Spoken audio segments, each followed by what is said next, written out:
I-share ko muna itong ating pork liempo sa kawali na walang mantika hanggang sa lumabas lang yung sarili niyang mantika. Habang ginagawa ko yan mga kalasa, kung bago ka pa lang sa aking channel, welcome. At huwag kalimutan mag-subscribe at i-click ang bell button para sa mga notification. At kung dati ka pa, welcome back at i-follow mo na rin ako sa aking Facebook page Lasang Pilipina. Luto na tong ating pork liempo. Tanggalin muna natin sa kawali at ilagay sa bowl at i-set aside. Isunod ko na rin iprito yung tokwa na hiniwa ko lang ng pa-cubes, 2 piraso. Antayin lang din maluto hanggang sa mag-brown. Pagka brown niya ay tanggalin muna din sa kawali at ilagay sa bowl at i-set aside din. Sa disim na kawali, binawasan ko yung mantika at igisa ko na rin yung sibuyas. Ihalo lang hanggang sa maluto at isunod ko na rin ilagay dyan yung bawang.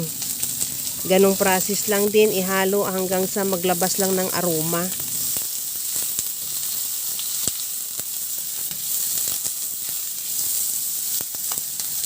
Maglagay na rin ako ng kamatis. Ihalo lang din hanggang sa maluto yung kamatis.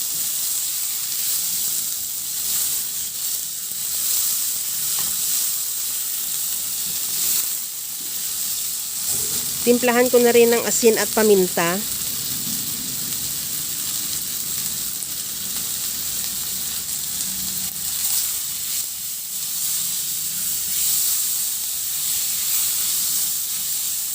Ibalik ko na rin yung pinirito nating pork liempo at ihalo lang para masama na rin natin sa paggisa. At maglagay na rin ako ng tubig. Nakadepende naman yung dami ng tubig sa dami nating karni. At siguraduhin mo lang din na matanggal mo rin yung toast na nakadikit sa kawali.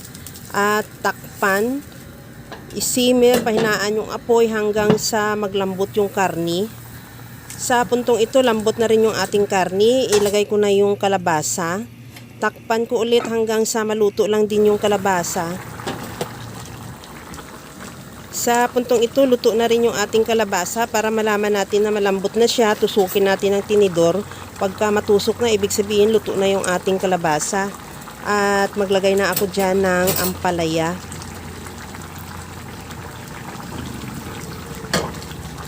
Takpan ko ulit para maluto lang din yung ampalaya. Timplahan ko na rin ng patis. Pwede rin asin or kung ano man ang panimpla mong available. Pwede rin lagyan mo ng liquid seasoning. At kunting halo lang yan.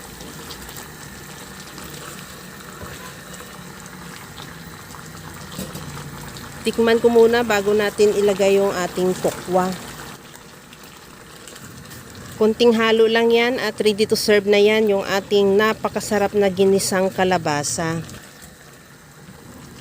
Kaya mga kalasa, kung nagustuhan mo yung ating video, please like na lang at pakishare na rin sa inyong mga friends. At kung bago ka pa lang sa aking channel, subscribe na at i-click mo na rin ang bell button para sa mga notification. Kaya mga kalasa, alam ko kayang-kaya mo tong gawin dahil sa sobrang simple at napakadali niya lang lutuin. Kagaya lang lagi sa sinasabi ko na wala namang hindi marunong magluto basta sa simpleng paraan lang. Hanggang sa muli mga kalasa, thank you for watching. Bye-bye!